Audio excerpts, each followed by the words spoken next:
you know me, you probably heard the story at some point, but not 155,000 times. Why do I have an OnlyFans if I'm a professional and I work as a real estate agent here in Florida? The answer is, one day I woke up in 2020 and I find out that my pictures from Grindr had been stolen and associated with a political scandal that I had not been involved or had anything to do with, had been leaked all over the internet. Like, my nudes had been stolen and the private areas had been brushed out, and people could subscribe to this page and purchase pictures of me naked without my consent for a profit of this website.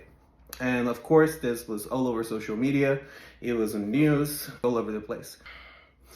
At the time, I was assistant vice president of a private bank, and I was mortified. Did not know what to do. Although it had nothing to do with me, I wasn't even involved or knew the politician that was in the case.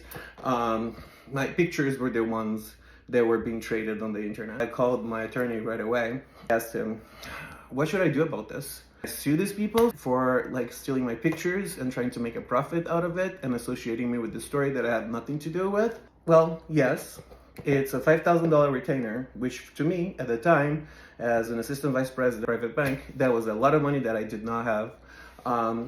And my attorney said, you also don't know if these people have deep pockets or not.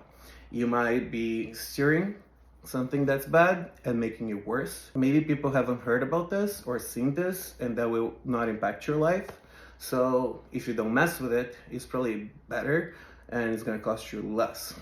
So that's what I did for a second. By not doing anything, it actually made me feel really, really shitty, really, really upset and angry. In my mind, I thought, damn it, my image is out there. I don't get to control how it was portrayed. Those were not even my good nudes. And people are out there making profit out of my naked image that I did not approve. I started seeing OnlyFans movements on the internet and on pop music, like Beyonce was just releasing a song talking about OnlyFans.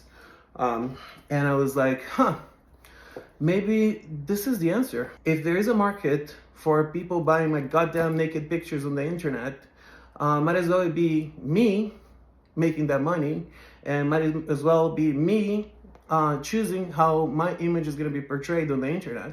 So I went ahead and hired a very talented photographer in Miami. His name is Carlos Campos. I hired Carlos to do a session for me of sexy pictures, and with the intent of opening an OnlyFans, so I could capitalize whatever the website was doing with my images, and I could not do anything about it. The photo shoot was a success, bigger than I could ever dream, overnight. Within a week of me taking the first pictures, I had gained something like 70,000 followers overnight. Let's do another photo shoot. And I said, yeah, let's do it. You see, that little action of the person that stole my pictures without my consent caused something inside of me that changed my life. My career, my image in the eyes of the public, to every single person that I meet, has been changed ever since. I am a dark-skinned Latino, and that alone comes with an image or perception.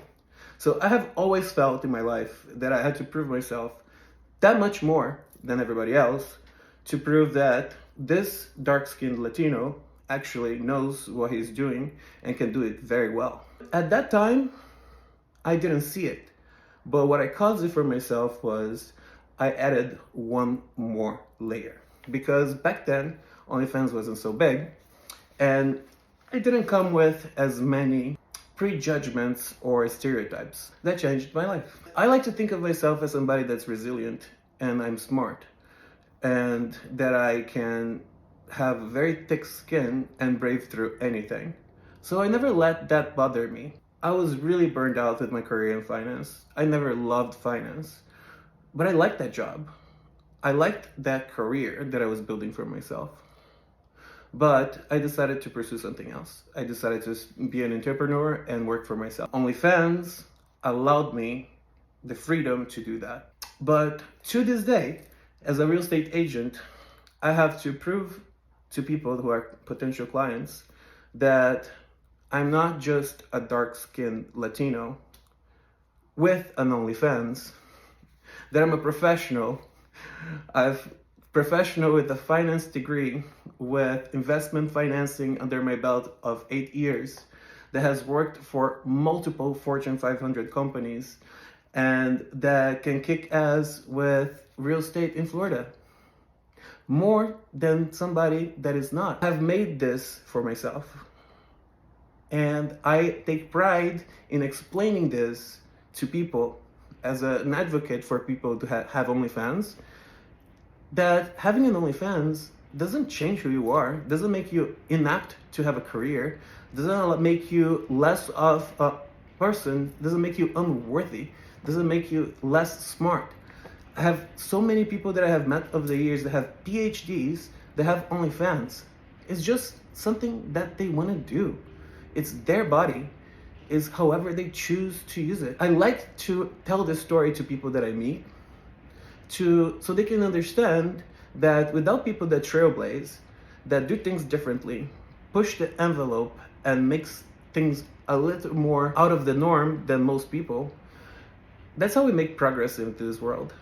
Of course, I'm not somebody that's that important or that's gonna make that big of an impact in the world, but I like to believe that doing my best job, being a professional, working hard, and trying to sell multi-million-dollar properties and succeeding at it is what will allow people in the future to, if they want to use their body image for something else to capitalize on it, go ahead and do it. It doesn't change who you are. It doesn't make you less smart, and it doesn't make you less of a person. And I want to tell this story because I keep on getting comments on social media. I'll never buy real estate from somebody that has an OnlyFans. This video is here explaining to you why I have an OnlyFans, how I got here, and why it does not change who I am as a professional.